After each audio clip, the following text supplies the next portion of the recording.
Nunca me había tocado predicar.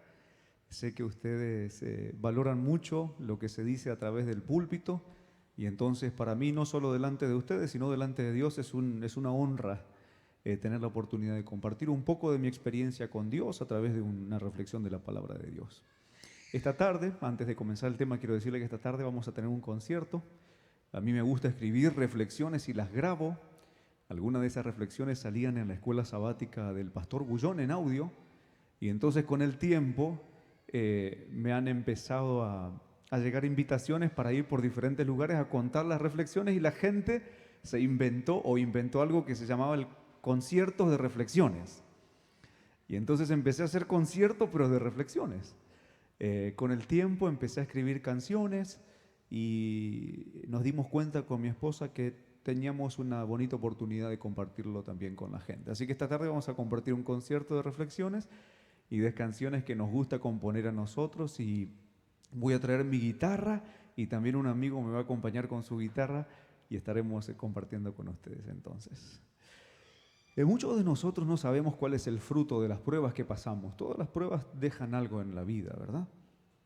Yo tengo la impresión de que cuando vamos a recibir bendiciones o responsabilidades grandes de parte de Dios, lo que se antecede a eso es una prueba.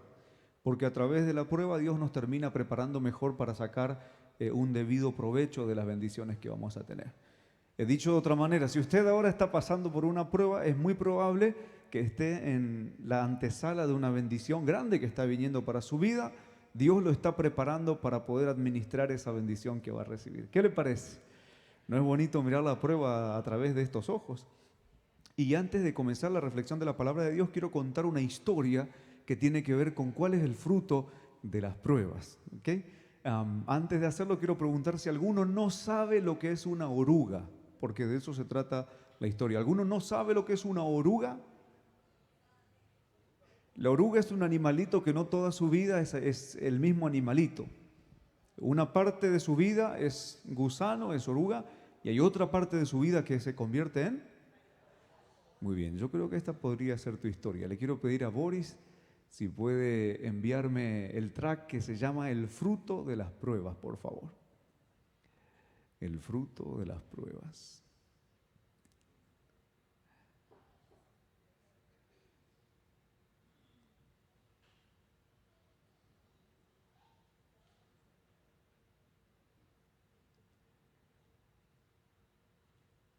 Sí, el fruto de las pruebas, ahí está.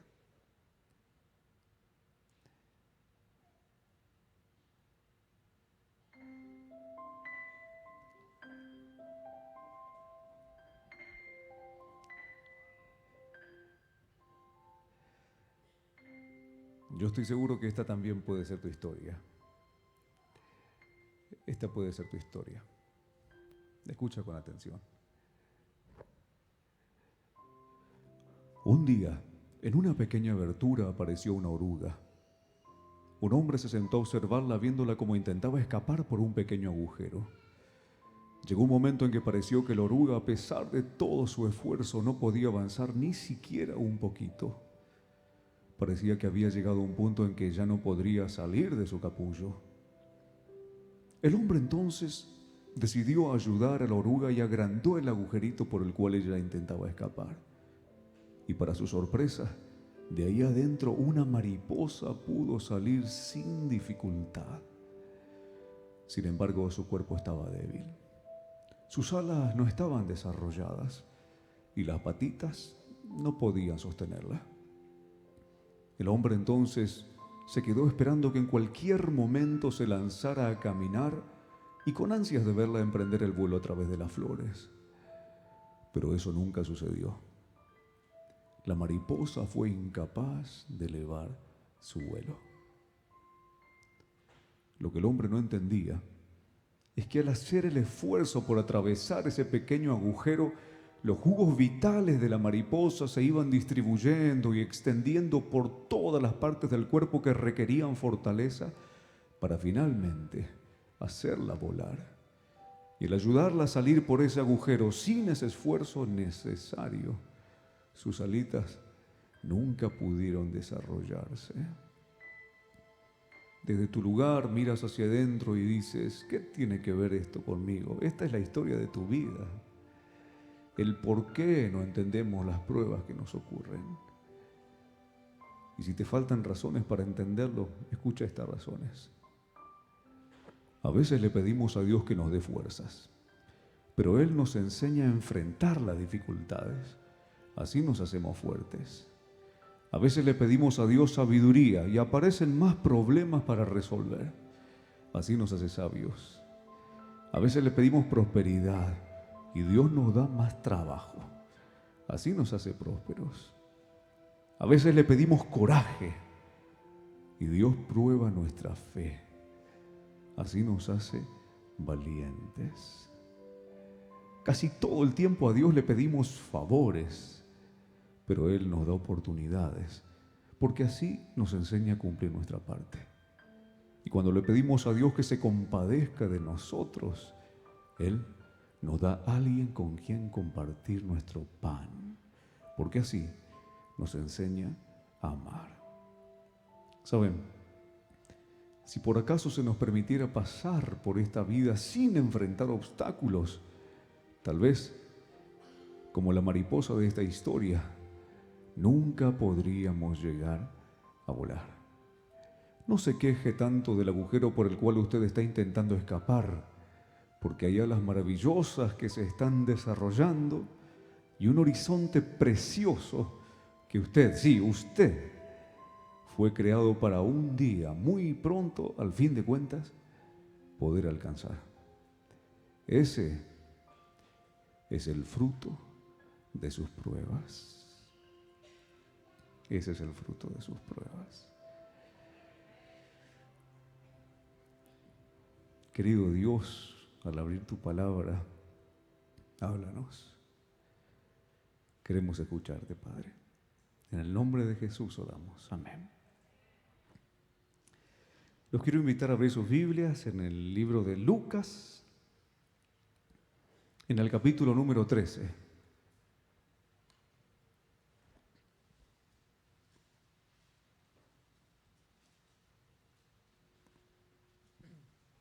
San Lucas, capítulo número 13, y vamos a leer a partir del versículo número 10.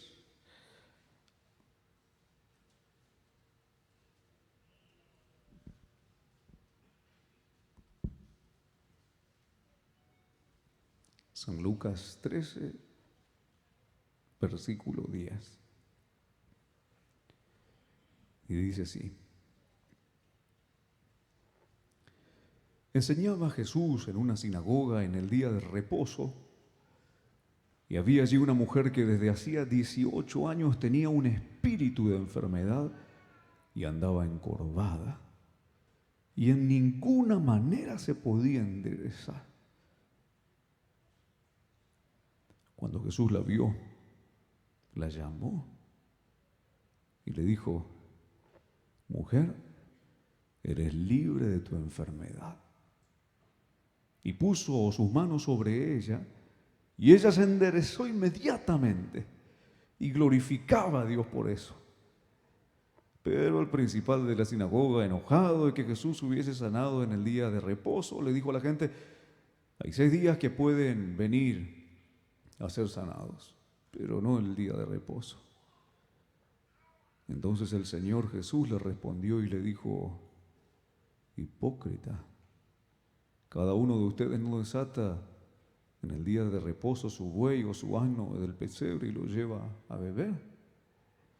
Y a esta hija de Abraham que Satanás había atado 18 años, ¿no se le debía desatar esa ligadura en el día de reposo? Al decir estas cosas se avergonzaban todos sus adversarios, pero todo el pueblo se regocijaba por las cosas gloriosas hechas por él. Dios no nos mira a nosotros a través de nuestros defectos. Dios no nos mira a través de nuestros defectos. Tal vez nosotros sí miramos a la gente a través de sus defectos. No nos mira a través de nuestros defectos porque Dios nos mira a través de nuestras necesidades. Muchas veces cuando nosotros queremos predicarle el Evangelio a la gente, lo que hacemos es mirar bajo qué normas de vida vive. Si fuma, si no fuma, si toma alcohol, si no toma alcohol, si usa drogas, si está casado, si no está casado. Y a veces somos tan enfáticos en querer cambiar a la gente que nos olvidamos que Dios mira a la gente a través de sus necesidades y no a través de sus defectos. Cuando yo entré a la iglesia, me gustaba escuchar música rock y estaba en la época de la adolescencia. Éramos 3 hermanos y una hermanita menor. Mis hermanos y yo somos todos de un año de diferencias. O sea que uno tenía 16, el otro 15 y yo tenía 14. Entonces un día mi mamá, cansada de que nos portáramos mal y yo escuchaba rock pesado y andaba volviendo a mi casa de noche, muy tarde. Mi mamá, madre soltera, pobrecita, al fin de cuentas no podía dominarnos o domarnos. Entonces un día vino la Semana Santa y dijo, como dicen todas las madres, que te vienen advirtiendo despacito. Las mujeres yo creo que son un poco así. Dicen, mi amor, no te olvides de tal cosa. Y después, mi amor, no te olvides de mi amor, ya te dije, mi amor, ¿no? Bueno, mi mamá iba levantando así el tono, ¿no? Muchachos, no se olviden de que vamos a ir a ver una película de Jesús. Nosotros no sabíamos nada de la iglesia adventista. Muchachos, no se olviden. Y llegó a las 5 de la tarde, mi madre estaba a los gritos. Y se enojó tanto y agarró un cinturón, ¿no? Que hasta un amigo nuestro vino a la iglesia también porque estaba con nosotros, ¿no? Tenía miedo de que le agarraran a cintarazos él también, ¿no? Y llegamos a la iglesia, yo venía hablando con un señor que en Argentina se le dicen los remises, como los taxis, ¿no? Y le faltábamos el respeto a mi madre, yo me acuerdo, y ¿a dónde va, señora?, dijo el remisero, ¿no? Y nosotros le dijimos, esta loca nos quiere llevar con otros locos allá que se reúnen a ver películas de locos, le decíamos, ¿no? 3 enojados, ¿no? Mi mamá llevaba el cinto en la cartera, el cinturón en la cartera. Y entonces entre un hermano y yo le apretamos a mi mamá uno de cada lado para que no pudiera sacar la mano, ¿no? Porque mi madre si tenía que darnos, nos daba dentro del taxi también, ¿no? Y entonces yo venía prejuiciado. Y cuando llego al lugar de reunión, que ni siquiera era una iglesia, era un garage donde un hombre reparaba carros, creo. O amontonaban cosas. Vieron que todos tenemos un depósito. Bueno, lo limpiaron ese día y hicieron un centro de reunión ahí. Y yo venía tan contrariado que cuando me bajé del taxi ni la quería mirar a mi madre, pero al encontrar una persona en la puerta, mi actitud cambió muchísimo. Me encontré con un hombre con una mirada que nunca me olvido, una mirada tan transparente, tan sincera. Y entonces, sin conocerme, me dio un abrazo y me dijo, ¿cómo estás, hijo? Qué lindo que viniste. No me conocía, no sabía mi nombre, nada, pero me dio un abrazo. Y en ese momento me dio algo que yo nunca había recibido, que es el abrazo de un padre. Y fue suficiente para mí. Y me senté con los locos. Y aprendí de los locos y los caballos. Y encima fue todo tan mal planificado que estaban predicando de las bestias del Apocalipsis en Semana Santa. Yo no entendía nada, ¿no? Pero ahí estuve y seguí. Me encontré después con 2 hermanas en Argentina, que es el país de donde yo vengo. Y el ministerio de Dorcas se le dice OFASA, o en aquel tiempo se le decía. Entonces, como nosotros íbamos todos con los jeans cortados, ¿no? Las abuelitas pensaban que éramos porque no teníamos más ropa, ¿no? Entonces me llevó una abuelita con mucho cariño, yo intimidado porque sí respetaba a mi abuela, entonces a la gente grande la respetaba mucho, me llevó a una tienda, me cerró la cortina y me hizo poner un traje, ¿no? Yo nunca me había calzado un traje. Y entonces después me fui, me miré en el espejo y eran esos trajes, ¿se acuerdan ustedes? Esa época se utilizaban los trajes con patas de elefante, ¿se acuerdan ustedes? Yo no podía creer, ¿no? Y entonces nos mirábamos con mis hermanos y salimos los 4 y la hermana nos estaba midiendo para hacernos el ruedo, ¿no? Y nos matábamos de risa nosotros unos del otro. ¿Qué hizo cambiar mi actitud en ese momento? Yo no sé si este hombre sabía de mi historia, pero tuvo el atino de darme algo que yo no tenía: el cariño de un padre. Dios no nos mira a nosotros a través de nuestros defectos. Él podría haber mirado, puesto cara, otro rockero más que viene acá, ¿cuánto nos va a tiempo cambiar a este? ¿Cuánto tiempo nos va a tomar? En esa iglesia había una familia también, que era de las que se dice que en nuestro país es los que mandan, ¿verdad? Hay una familia que mandaba en la iglesia. Entonces a veces me confundía ciertas actitudes de ellos, porque ellos querían cambiar a todos, ¿no? Un día cuando llegamos a la iglesia, decidimos llegar temprano aquella vez, el anciano, el que mandaba, se estaba agarrando a los puños con el diácono. Y él era el que decía cómo se hacían las cosas en la iglesia. Entonces algo yo no entendía de eso, ¿no? Por un lado somos muy correctos, pero por otro lado no podemos domar el carácter, no podemos regalar una sonrisa sincera. Y este hombre, que ni siquiera diácono era, no tenía ningún tipo de autoridad eclesiástica, fue el reflejo del Señor Jesús que yo necesitaba. Yo creo que hay una diferencia grande que provoca el mirar a la gente a través de sus necesidades y no a través de sus defectos. Incluso esto también nos ayuda en nuestra casa, con nuestra esposa, con nuestros hijos, si aprendiéramos a mirar al otro a través de sus necesidades.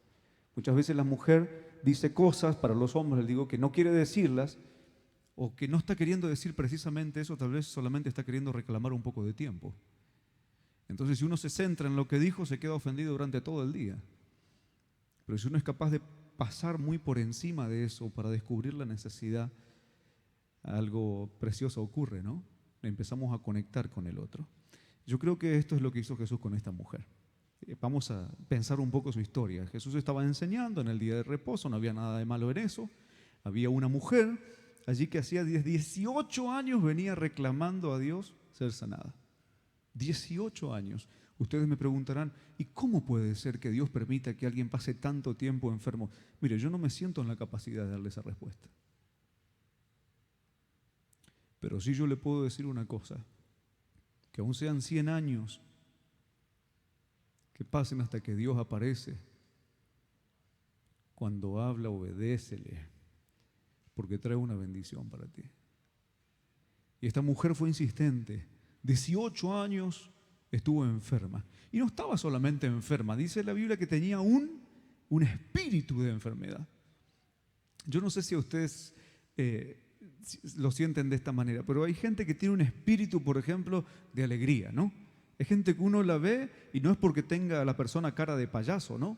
Pero uno la ve y ya se alegra, ¿verdad? Porque tiene un espíritu, digamos, tiene como una influencia que generan los demás un eco, ¿no? Una alegría. Pero hay gente también que tiene una influencia negativa, ¿no? Que cuando uno tal vez se cruza por el camino de la persona, se queda con ese sabor de estar un poco más apagado que cuando había comenzado a hablar con esa persona. Y es que eso se transmite. La depresión incluso es algo que se contagia.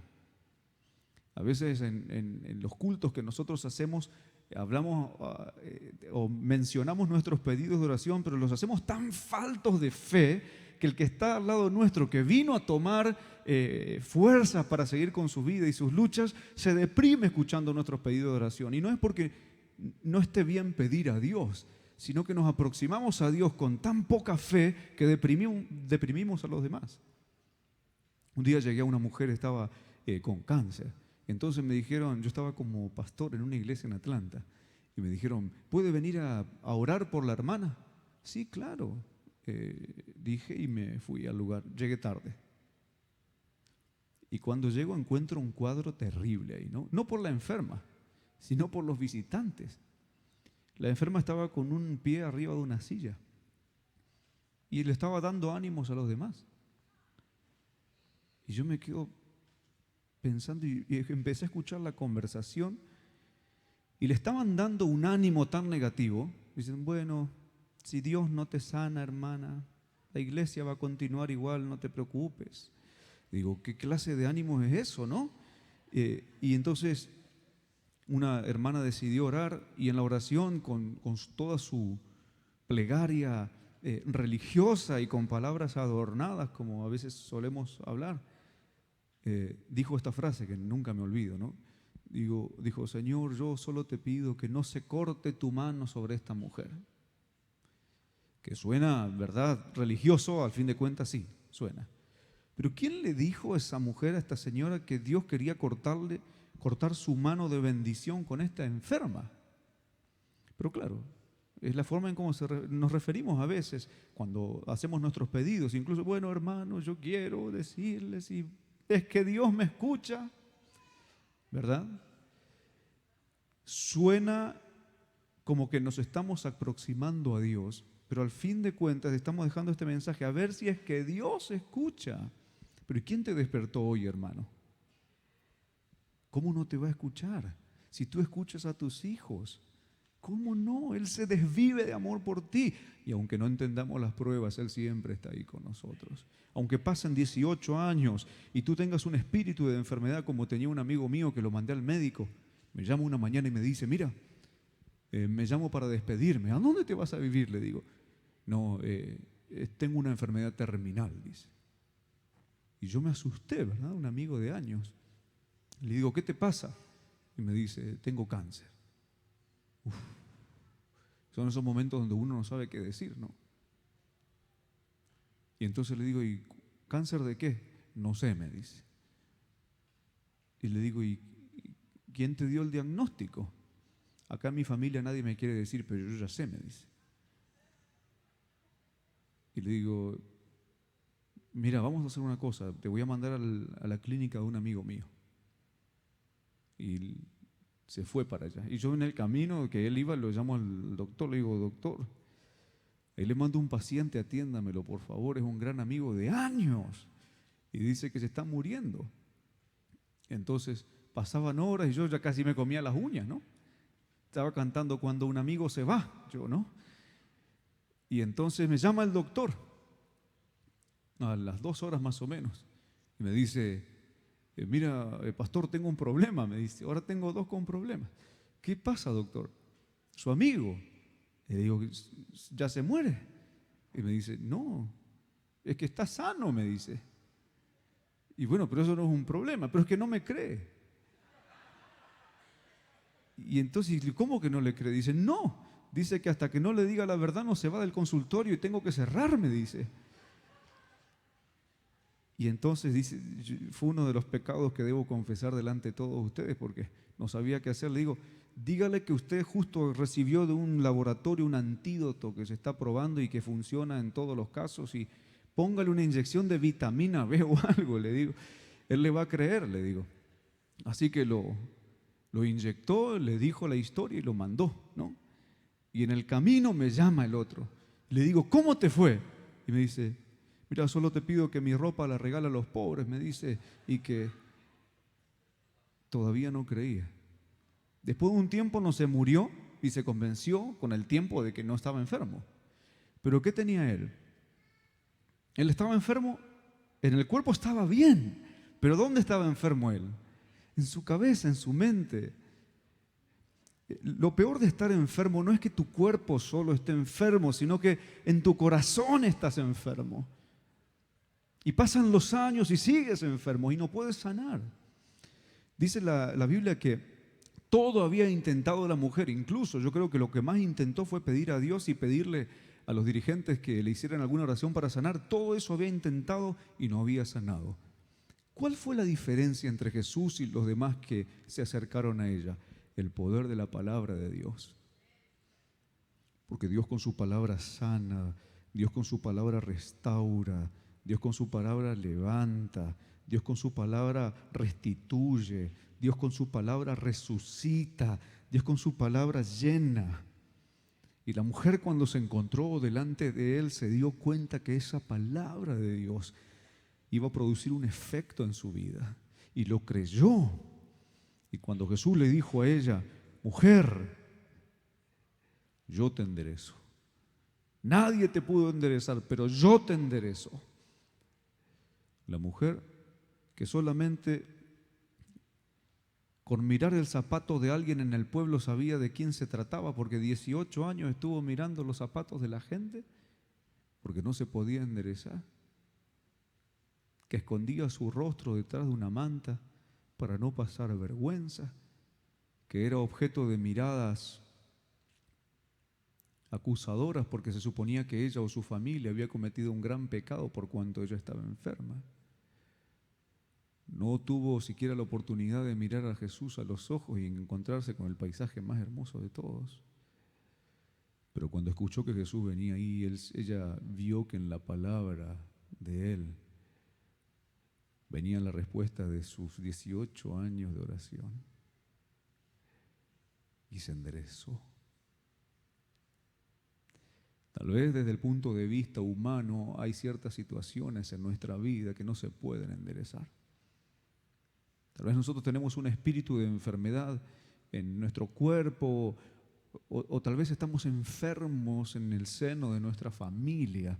Otra vez la peor enfermedad que nosotros tenemos es el descontento religioso, que venimos al templo y salimos tan vacíos como llegamos, que tenemos una cara que si chupamos el limón pone cara fea. Aún eso, Dios puede sanar, Dios puede restaurar, Dios puede levantar, Dios puede cambiar. El fruto del Espíritu Santo en el corazón no es solo el conocimiento que tenemos de la Biblia. De hecho, a la gente no le importa tanto cuánto tú sabes de la Biblia. A la gente lo que le interesa es saber cuánto te importa a ti el bienestar de ellos. Cuando tú te aproximas a Dios, no le preguntas cuánto sabe Dios de teología.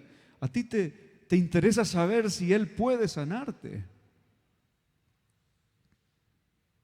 En ninguna manera se había podido enderezar, pero cuando escuchó la palabra de Dios, terminó glorificándolo a Dios porque sí se enderezó. Ahora, ¿cómo estamos nosotros con este asunto? Tal vez nuestra fe flaquea demasiado rápido, ¿verdad? Puede ser porque no disfrutamos tanto el privilegio de escuchar la palabra de Dios o leerla incluso, que es una ventaja grandísima que nosotros tenemos. Yo te puedo decir cuándo fue la última vez que tú viste claramente a Dios en tu vida. Y no tengo temor a equivocarme. No te conozco, pero yo sé cuándo fue esa última vez. ¿Sabes cuándo fue? La última gran prueba que tuviste. Esas noches que no podías pegar el ojo, que se hacía eterna la madrugada. Esas noches tú te diste cuenta que Jesús estaba ahí contigo. ¿Se acuerdan ustedes de ese poema de las huellas que es hermoso? No me canso de repetirlo porque tiene un significado precioso y encierra en parte también esta historia que nosotros tenemos de olvidar que Dios está con nosotros. Cuenta que iban dos personas caminando por la arena, dejando huellas, una de ellas era Jesús.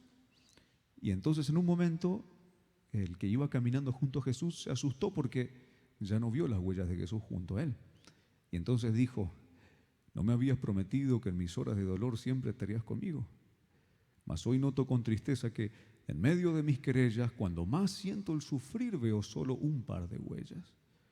¿Y dónde están las otras dos que indican tu compañía cuando la tormenta azota sin piedad la vida mía?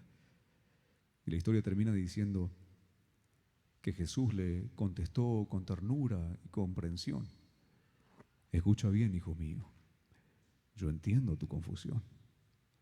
Siempre te amé y te amaré, y en tus horas de dolor siempre a tu lado estaré para mostrarte mi amor. Mas si ves solo dos huellas en la arena al caminar, y no ves las otras dos que se debieran notar, es que en tu hora afligida, cuando flaquean tus pasos, no hay huellas de tus pisadas, porque te llevo en mis brazos. ¿Cuántos de ustedes quisieran sentir, al salir de este lugar, que están siendo cargados en los brazos de Dios? Esta semana aprendí algo muy bonito. El que conoce mi casa sabe que tengo una yarda, un espacio grandísimo para cortar. Estoy bajando de peso. Encima me compré una máquina en esas páginas web que venden usado. Y yo creo que me la mandó el Señor para que haga un poco de ejercicio, porque hay una rueda que no le funciona bien, ¿no? Me dijeron que era con motor para ir para adelante, pero jala para atrás esa rueda. Entonces tengo que hacer mucha fuerza. Y a mi bebé, yo no sé si es por la etapa, es el primer hijo que tengo, no entiendo tanto de esto, pero a él le gusta mucho estar conmigo cuando hago cosas. Y mira, y es curioso. Y me pone el trabajo un poco más difícil cuando empiezo a cortar el pasto con esa máquina porque él quiere estar en mis brazos cuando yo lo corto. Entonces con un brazo tengo que sostener a mi hijo y con el otro tengo que ir empujando. Y ustedes saben que no debe ser fácil la tarea, ¿no? 1 hora yendo y viniendo, yendo y viniendo.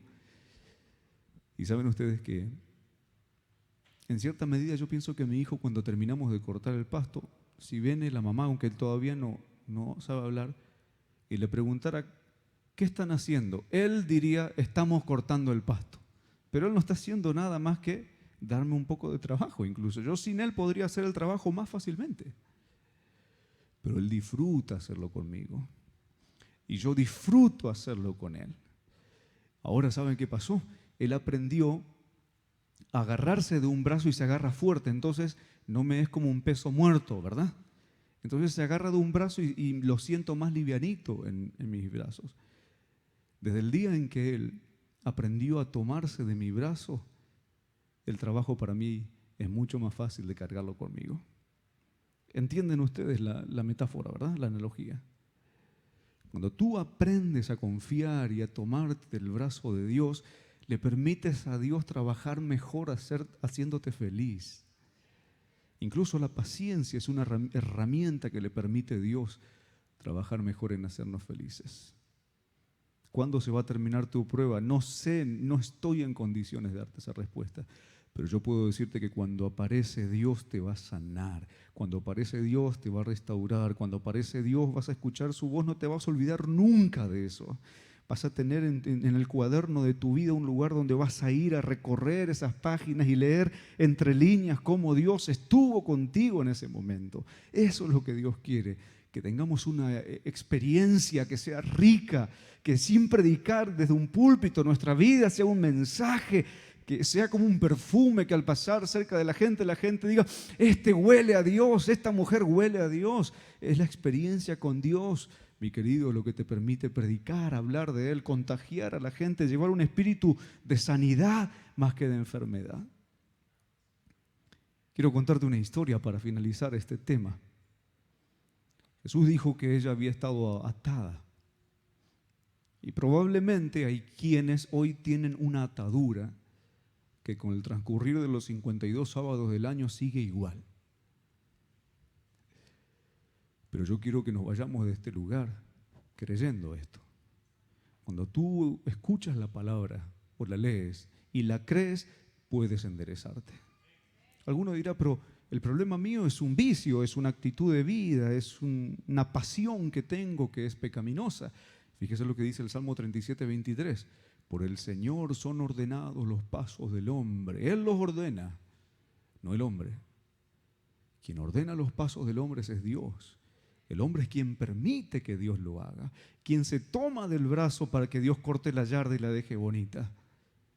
Por el Señor son ordenados los pasos del hombre y Él aprueba el camino del hombre. Y cuando el hombre cayere, no se va a quedar postrado porque el Señor mismo lo sostiene de su mano, dice. Incluso cuando Dios te sana, puedes que en algún momento caigas nuevamente, pero hay una diferencia en caer y quedarte tirado. La Biblia dice que cuando tú caes después de haberle dado tu vida a Dios, Él te levanta. No vas a quedar postrado, Él te va a levantar porque Él te sostiene con su mano. Quiero contarte una historia. Si por favor me mandan la música al final. Esta es una historia real. Cuando lo leí, decidí que habría mucha ganancia en compartirla con otros.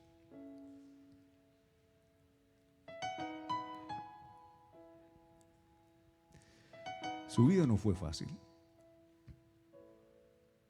Era niño y tenía 4 años cuando a su madre le detectaron cáncer de cerebro. Él vio cómo la salud de su mamá se iba extinguiendo y no tenía papá. 1 año después exactamente la señora falleció. No había familia que pudiera reclamar al niño. Entonces algunos vecinos lo tomaron y lo llevaron a la casa de alguien que había sido novio de la señora. Le contaron la historia del niño y entonces este hombre lo recibió en su casa. Ya tenía 3 hijos y tenía esposa. Pero el niño se portaba tan mal, no quería seguir órdenes. Claro, sintió que le arrancaron algo de su vida y tenía tantas preguntas en su mente. Peleaba todos los días con la señora. Y después de un poco más de un año, la señora se cansó y le dijo al esposo: mira, o te vas tú con él o se va él. Pero no lo quiero más aquí. Así que ya casi con 6 añitos, vio cómo este hombre se aproximaba a él y le decía que él lo había agarrado y cobijado solamente por lástima, pero que él no era el verdadero padre. Entonces los llevaron a un centro de atención para menores huérfanos y allí pasó varios años. No había familia que lo aguantara. Pasó por más de 3 hogares y siempre lo devolvía. Así estuvo hasta los 12 años, yendo y viniendo. A los 12 años no aguantó más ese instituto y se fue, corrió a la calle. Comenzó a desarrollar un sistema de vida donde comía de la basura, se tapaba con cartones y periódicos, dormía abajo de las escaleras, tuvo que aguantar varios inviernos así. Se despertaba con la bocina de los autos, veía a los borrachos pasar toda la noche. Hasta que un día se dio a la tarea de empezar a buscar su verdadero padre. Como tenía tiempo, se fue a una librería y alguien le había dado una pista de que su madre había tenido un novio durante el tiempo en que quedó embarazada, que se llamaba Alfredo Winkler. Entonces se fue a buscar a los periódicos en la biblioteca y buscaba el apellido y buscaba el apellido y buscaba. Hasta que un día encontró una noticia de fallecimiento de un tal Alfredo Winkler. No tenía a quien preguntarle más sobre eso, más que al periodista que había escrito la nota. Así que se fue al periódico y así todo zaparrastroso como estaba, entró y pidió hablar con el periodista. El periodista, cuando lo vio, se sorprendió del parecido que tenía con aquel hombre ya entrado en años, a quien había entrevistado en el año 2006 y que después tuvo que escribir la noticia de su defunción. Entonces el muchacho le contó la historia. El periodista se sintió tocado y empatizó con él, así que decidió buscar un bufete de abogados para que lo ayudaran y lo llevaran delante de un juez. Así fue. 3 meses después, exhumaron el cadáver de aquel viejito y 2 meses después le trajeron una noticia. Ese hombre que estaba muerto era su padre. Pero esa no fue solamente su noticia. La noticia más grande fue que no era cualquier empleado en la empresa donde trabajó su madre, era el dueño de una multinacional y que se había ido al descanso sin haber dejado ni siquiera un heredero. Ahora, este que comía de la basura y que dormía en la calle pasaba a ser parte de una fortuna inimaginada. Sintió una mezcla de desazón, de felicidad, tristeza, al no poder tener su madre para compartir con ella lo que le quedaba de su vida con fortuna. Dice que hoy él se levanta y en su casa mira para todos lados y no puede creer que esté viviendo esa vida, que le tomó mucho tiempo sentir que le estaba pasando de verdad y que no era un cuento de hadas. Corre a la nevera, ni bien se levanta y ve tanta comida y que no sabe qué escoger cuando en otras oportunidades no tenía ni siquiera un bocado para llevar a su boca. Y dice que no pasa un día siquiera en que él no se repita: si hubiera sabido antes de quién soy hijo. Qué parecido que tiene con nuestra historia esta, ¿verdad? Se parece mucho en el sentido de que nosotros somos hijos de un Padre que puede enriquecernos en todos los aspectos de nuestras vidas, nos puede enderezar, nos puede bendecir. Un Padre que cada día cuando tú te levantas con toda seguridad, Él dice: si tan solo supieran que son hijos míos. Hoy es el tiempo en que Dios está buscando que creamos que no somos huérfanos, que tenemos Padre, que Él no es una historia simplemente tomada de un relato de gente que quería creer en algo. Él es real. Él es partícipe en la vida de sus hijos. Él bendice. La bendición más grande que nos quiere dar hoy es la conciencia de que Él está interesado en nosotros. Jesús dijo: busquen primeramente el reino de Dios y su justicia, y todo lo que ustedes necesiten vendrá como una añadidura. La presencia de Dios trae consigo todas las demás bendiciones. ¿Cuántos de ustedes quisieran hoy decirle: Señor, yo quiero tu presencia en mi vida? Yo quiero que tú llenes mis vacíos. Yo quiero creer en ti. Yo quiero enderezarme. Si no sanas mi dolencia física, por lo menos permíteme vivir en el dolor y encontrarle un significado positivo a esto hasta el día en que me sanes. ¿Cuántos de ustedes quieren decirle eso a Dios? Cierren sus ojos ahí donde está y vamos a hablar y agradecerle por su presencia en nuestras vidas. Querido Dios, así como respiramos, así sabemos que tú estás aquí. Abrimos tu palabra y en una historia tan simple nos dejaste saber el interés que tú tienes por nosotros. Ayúdanos que aun cuando pasen los años no perdamos la fe y sigamos insistiendo. 18 años, si es posible, o más, hasta que un día tú toques nuestra vida y nos regales la bendición de ser sanados. Te bendecimos, te agradecemos. Ayúdanos a confiar en ti, que es el mayor capital que podemos tener. En el nombre de Jesús. Amén. Que pasen un bonito sábado, que el Señor les bendiga y nos vemos a la tarde en el concierto.